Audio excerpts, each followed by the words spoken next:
Hey guys, it's your girl Kizzy Rock, and yes, Kizzy Rock is my birth given name. Here with a quick word for you guys before my movie comes on.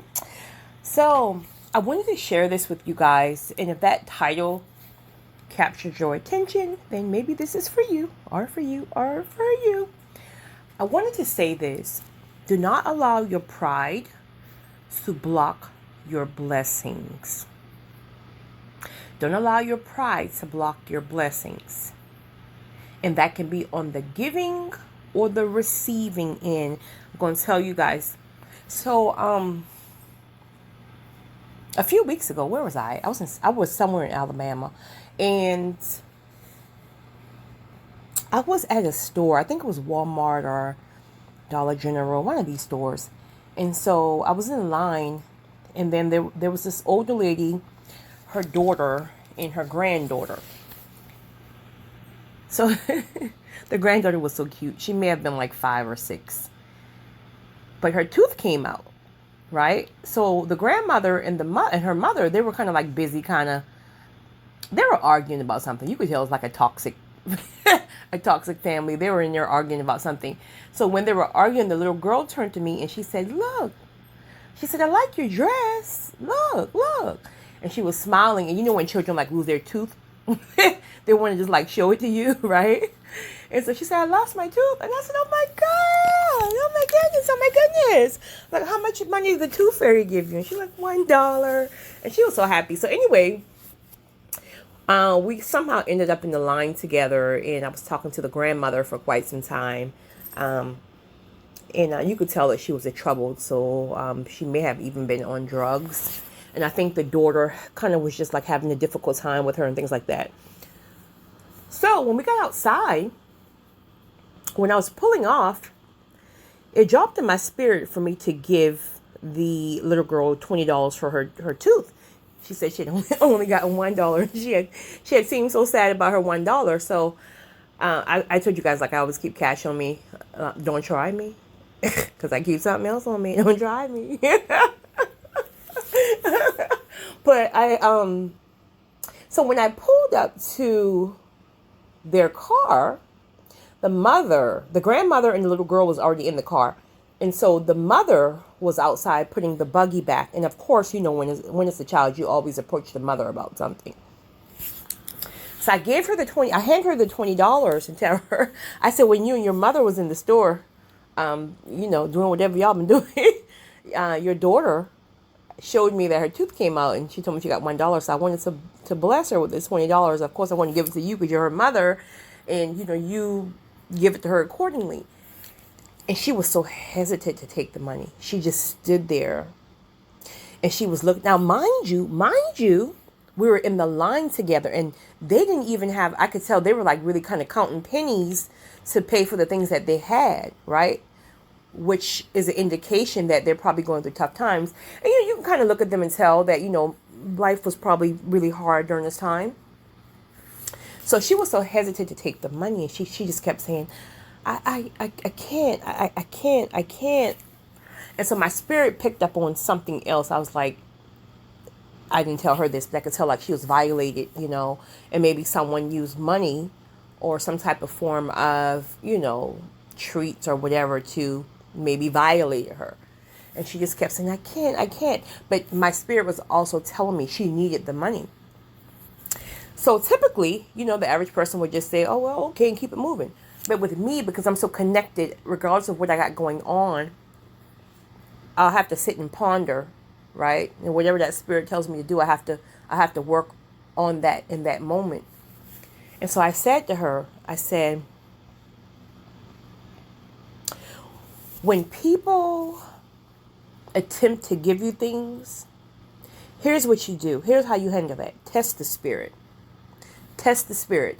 If you're spiritually connected, your spirit will always tell you if something is pure, and if something is, in a demonic realm, or someone just is trying to give you something to get closer to you.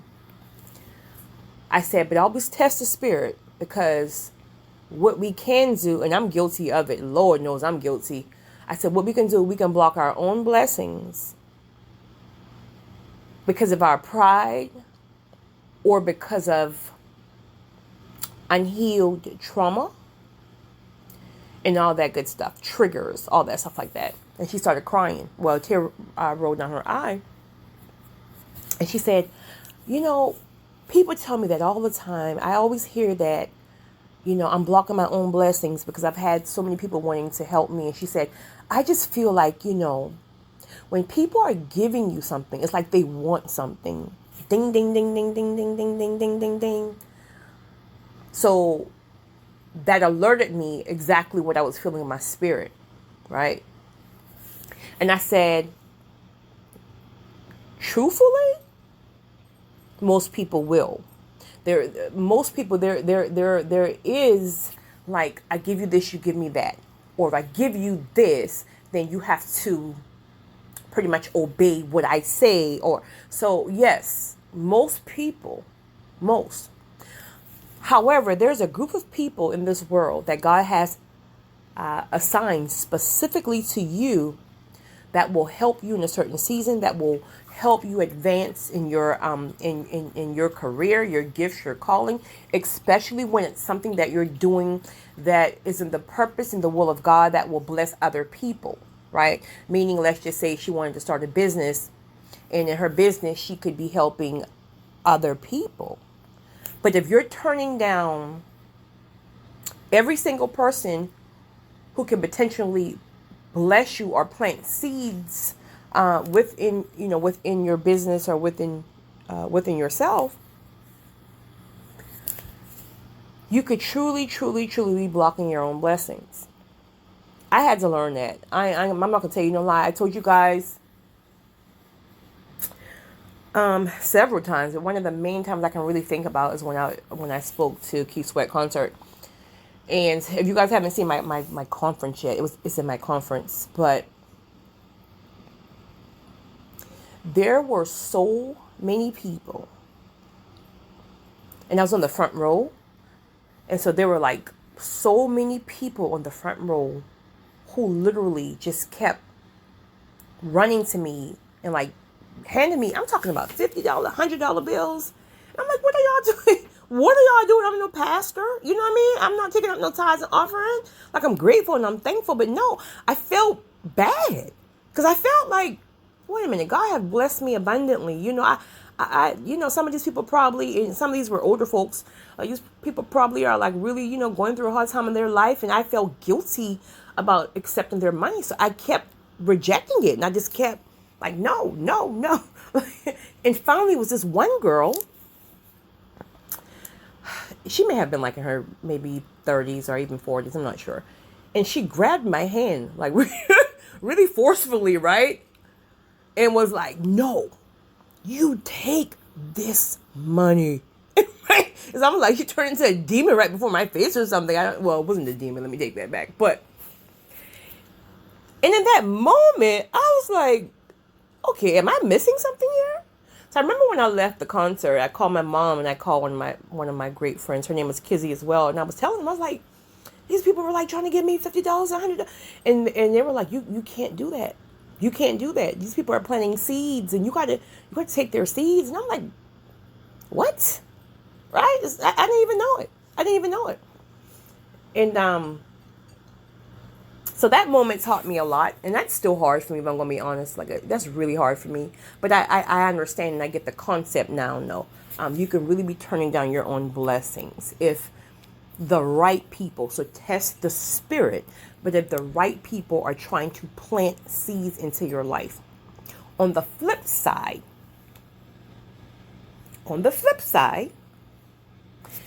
if God has blessed you, and he is requiring you to bless others, sometimes he will send you back to bless this very same people who you know don't like you, who may have even been torturous to your life. And you can cry, kick, and scream all you want and say no, because it would not make sense in the human's mind. It's like, why would I go and bless this person? And, you know, if he tells you to go and bless somebody, you must, all caps, you must remain obedient. Trust me when I tell you. I don't care if they turn it down. I don't care if they reject it. I don't care if they throw it in your face. I don't care if they call and curse you out and say, don't you ever. It does not matter what they do. You yourself will be responsible if you do not plant seeds and bless people that God has required you to do. Because most times it's not even about you. Sometimes God just wants to show them the glory, right? Maybe God will show them through that seed how they need to go back and bless someone else who don't like them, and so on. Maybe God is requiring you to love on that person through that seed, and eventually that person would be like, oh my goodness, this has to be God, because ain't no way in the world, you know? So this is why, listen, I tell you guys all the time, if y'all think I'm lying, come just be with me for 24 hours a day. God had me doing some of the most crazy stuff, and I don't ask no questions. Every now and then I'll be like, nope. But after that second conviction, your girl gets right. And each and every time I do, massive blessings. Not double, not even triple, not even quadruple. Blessings flows. So your obedience is not about you and your pride. Your obedience is about what God is trying to do within the spiritual realm. So if you're rejecting something because your flesh don't want to do it, he's going to take it all from you, and he will find someone else who will be obedient to his word and his demands. So listen, killing this flesh ain't no joke, right? Honestly, I couldn't kill my flesh myself, right? Because I'm a sensitive person. I'm one who, if I'm honest, forgiveness is my weak point. So my flesh alone would not be able to kill the flesh. The only thing that gets me moving is my obedience. There is absolutely nothing that God can ask me to do and I will not do it. At least not yet. Lord, please don't. I hope I ain't set myself up. But I'm telling you, if he says do it, it may not make no sense. I may not want to do because it don't feel good to my flesh. But because I've known his track record over and over and how he works. Because these fruits ain't about us, believe it or not. God wants us to be good. But these fruits, when that cup is overflowing, that overflow is for others. So you can try to hold on to stuff in your flesh and be mad and this and this and that. Pass it my way. Pass it my way and tell God to give me the download that you refuse to do. Because I'm going to put my heels on and I'm walking out this door and I'm going to do it. And I'm going, be reaping these blessings. So I wanted to share that with you guys. So again, if you're someone who you have a hard time accepting help, trust me, I'm raising my hand. I'm with you all day long on that. But test the spirit, because if it's somebody who God is using to plant into your life, you're going to reap the benefits from that. So make sure you are, you know what? Somebody's coming to mind right now. Matter of fact, somebody's coming to mind right now, and she already know who she is, but she have a hard time asking for help, and God is really breaking her out of that since she's getting better and better, because God wants us to be able to receive people that he have ordained specifically in our lives to help us.